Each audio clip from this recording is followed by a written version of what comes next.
Here's President Biden. Thank you, thank you, thank you.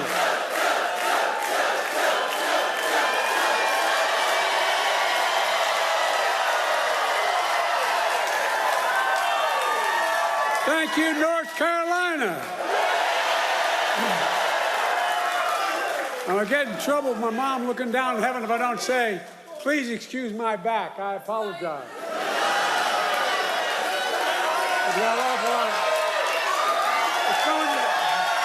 It's good knowing you have my back.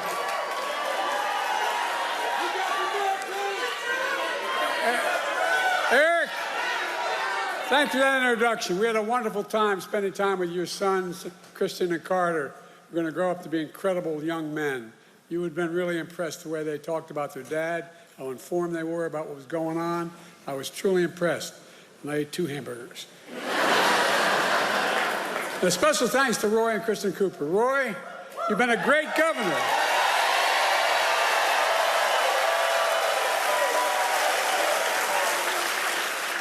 Which makes it all the more important that North Carolina elected a great governor to replace you, Josh Stein.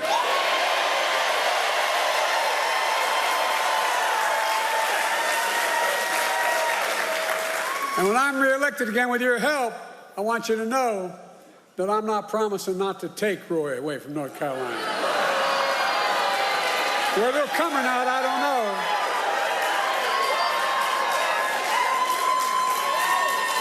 And thanks to all the state and local leaders here today, the great musicians and entertainers who performed earlier. Folks, let me tell you why I'm here in North Carolina.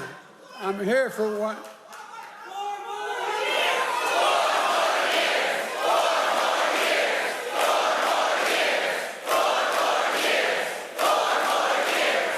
That's okay. That's okay. I'm here in North Carolina for one reason, because I intend to win this state in November. Are you going to see that? I think we are. And Roy's right. We win here, we win the election. And here's how we're going to do it. We're going to stand up for the women of America. We're going to restore Roe v. Wade as the law of the land. We're going to stand up for the right to vote. We're going to stand up for Medicare and Social Security. We're going to fight for child care, paid leave, and elder care. We're going to keep lowering the cost of prescription drugs, not just for seniors, but for every single American. We're going to keep protecting the Affordable Care Act, which is why more than 40 million Americans have health insurance today. They didn't before. We're going to protect our children and get the weapons of war off our streets. We're going to provide clean drinking water, affordable high-speed internet, quality education for every child in America. We're going to secure our border and protect legal immigration. And unlike the other guy, we're going to stand up to dictators like Putin, because America bows to no one, no one ever. Folks, and we're going to keep dealing with the climate crisis.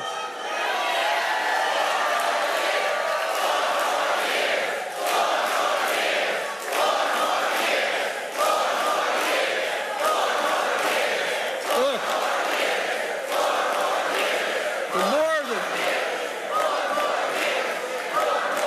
more than anything, we're going to preserve, protect, and defend our democracy. Because more than anything else, that is what is at stake in America this election. Your freedom, your democracy. America itself is at stake. Now, folks, I don't know what you did last night, but I spent 90 minutes on the stage debating a guy who has the morals of an alley cat.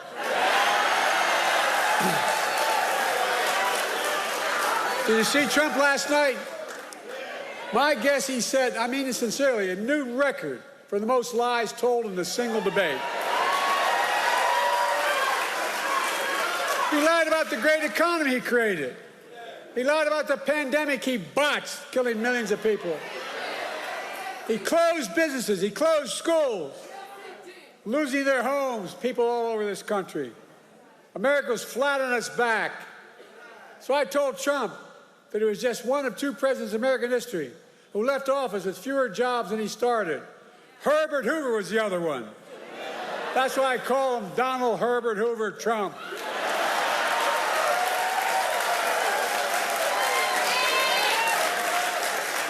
And then he lied about how great he was for veterans.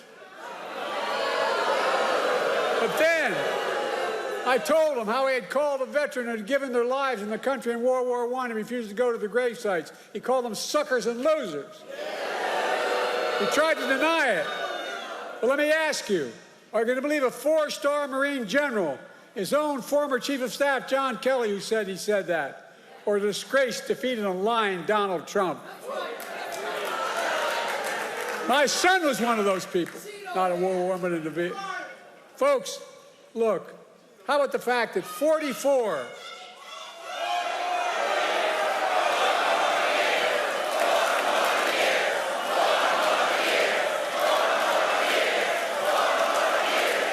How about the fact that's okay.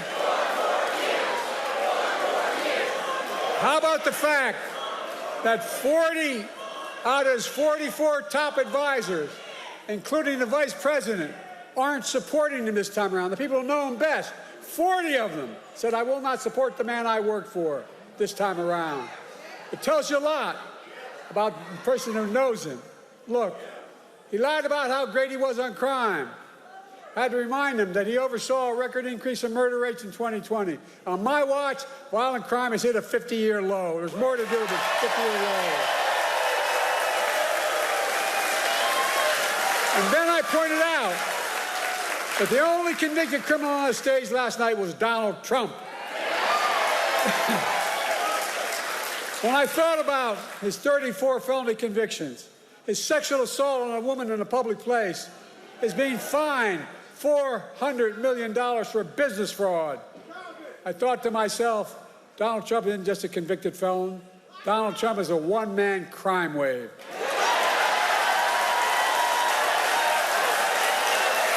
He's got more trials. He's got more trials coming up. Well, time for that. Look, the thing that bothers me maybe most about him, he has no respect for women or the law. He doesn't. And then, his biggest lie, he lied about how he had nothing to do with the insurrection of January 6th. We all saw with our own eyes. We watched it on television. We saw thousands in his direction attack the Capitol.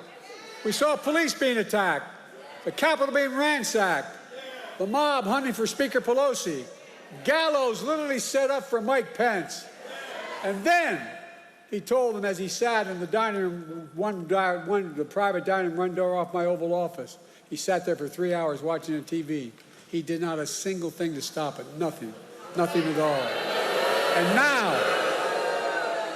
And now he wants to pardon all those convicted and criminals. But folks, for all his lies, we learned some important truths about Donald Trump last night. We learned he's still proud of being the person who killed Roe v. Wade. We learned he's still proud about the pain and cruelties inflicted on America's women. We learned he still believes that politicians, not doctors and women, should make decisions about the woman's health. We learned that if he's elected again and the MAGA Republicans pass a national ban on abortion, he will sign it. Donald Trump says he thinks overturning Roe v. Wade was a beautiful thing. I think it was a nightmare. No, I really mean it, a nightmare. And I made it clear again last night that if you elect me and Kamala, you give us a Democratic Congress, we will make Roe v. Wade the law of the land again.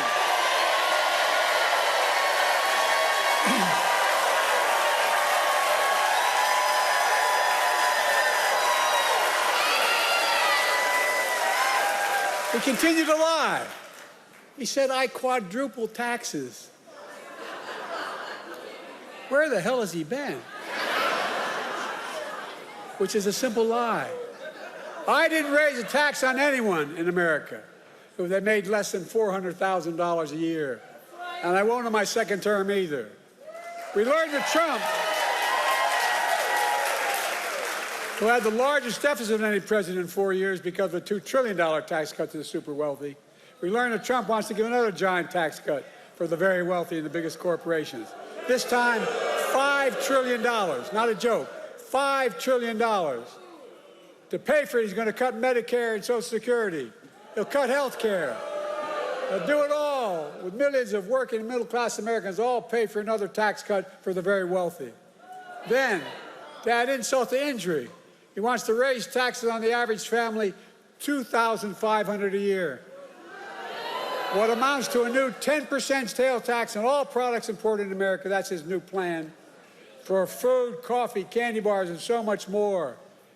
It's going to raise the taxes on the average family $2,500 a year. And most dangerously, though, we learned that Donald Trump will not respect this year's election outcome. He's still not respecting the last time out. Well, think about it. Every court in Iran ruled that it was a fair election. He's still denying it, still telling lies. 3 times Trump was asked last night by the moderators, would he respect the election results if he lost this time? 3 times he refused to answer. 3 times. Folks, Donald Trump refused to accept the results in 2020. We all saw what happened on January the 6th. It's a direct consequence of that. It was an international embarrassment. By the way, as I go to these international meetings, I know every major world leader, and I literally, because I've been around, as you might have noticed. But they asked me, did he really mean this? Was this real? It caused a constitutional crisis and international embarrassment. Now, Trump is making it clear that if he doesn't win this time, there will be, in his words, bloodshed.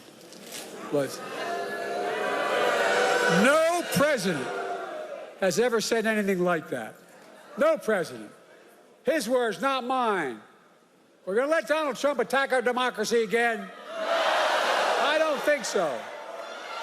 Folks,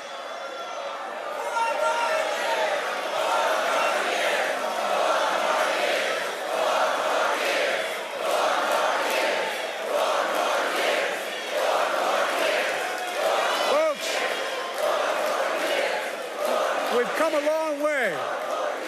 We've come a long way from the mess that Donald Trump left us. We came out of the pandemic. We're a long way from where Donald Trump telling us to inject bleach in our skin, that COVID is not that dangerous. Today, we have the strongest economy in the world without exception. 15 million new jobs, 800,000 manufacturing jobs, unemployment under 4% for a record 2 years in a row. Historic Black and Hispanic unemployment down. Historic creation of small business in Black and all communities across the nation, particularly in rural areas. Historic economic growth. Inflation has dropped from 9% to 3% and is still going down. I know we have more to do to get prices down. We have to take on corporate greed. They're making twice the profit they were before the pandemic. We got to make housing more affordable, provide child care, make the tax code fair. 16 Nobel winners of the economic Nobel Prize have looked at my economic plan this week. They've issued a report. And a Trump's plan. Here's what they concluded. They said that my plan would continue to grow the economy and bring down inflation. 16 Nobel laureates. And that Trump's plan would send the nation into recession and inflation soaring through the roof.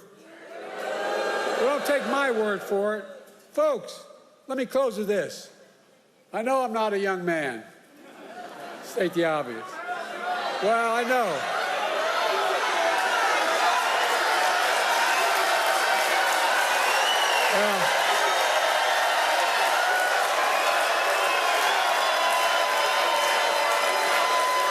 Well,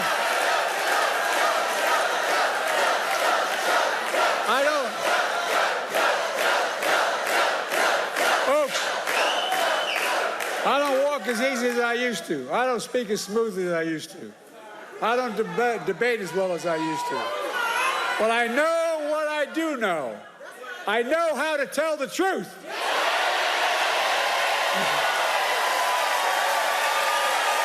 I know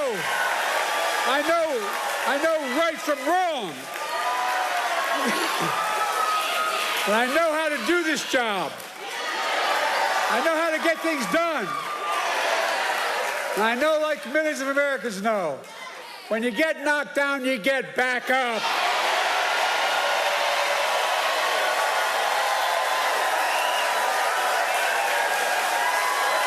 I know what it took to take our economy from the depths of the pandemic to where it is today, the strongest economy in the world.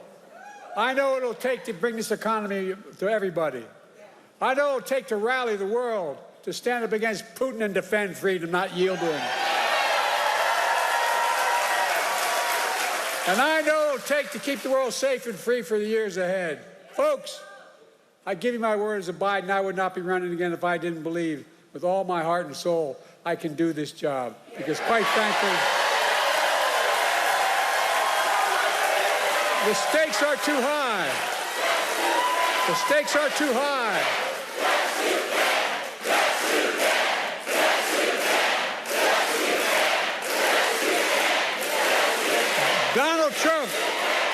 Donald Trump is a genuine threat to this nation. He's a threat to our freedom. He's a threat to our democracy. He's literally a threat for everything America stands for. Look, he doesn't understand what I think all of you do. America is the finest, the most unique nation in the world. We're the only nation in the world, and I mean this sincerely. It's a fact statement, not a hyperbolic statement. It's fact. We're the only nation in the world built on an idea. All the nations built on ethnicity, geography, and other religion. But we're built on an idea that we're all created equal. We deserve to be treated equally throughout our lives. We've never fully lived up to it. I'll be damned in the year 2024, just 2 years before the 250th anniversary of our Declaration of Independence, that I'll let Donald Trump walk away from it.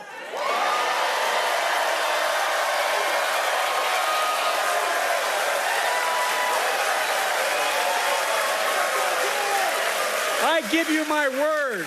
I give you my word as a Biden. We're still a nation. I believe we're still a nation that believes in honesty and decency and treating people with respect. I still believe we're a nation that gives everyone a fair shot and leaves nobody behind. We're still a nation that gives hate no safe harbor. And we're still the beacon to the world. We can never give up what makes America, America. Donald Trump is motivated by revenge and retribution.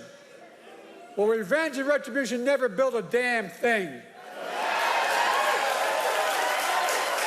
You and I, we Americans are a nation of hope, optimism, and possibilities. That's what always built America. That's going to continue to build America today. The choice in this election is simple. Donald Trump will destroy our democracy. I will defend it.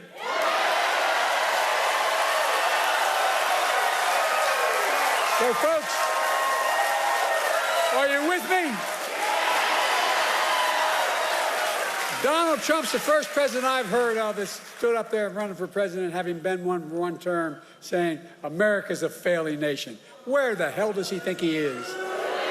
I'm serious. A failing, I don't know, a president wouldn't trade places with America in a heartbeat. He's dead wrong. America's not a losing nation. America's winning.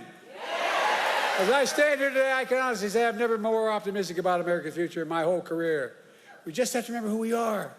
We're the United States of America.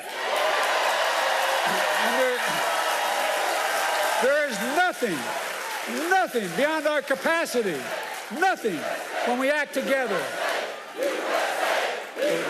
You got it. So may God bless you all, and may God protect our troops. Let's go get them, North Carolina.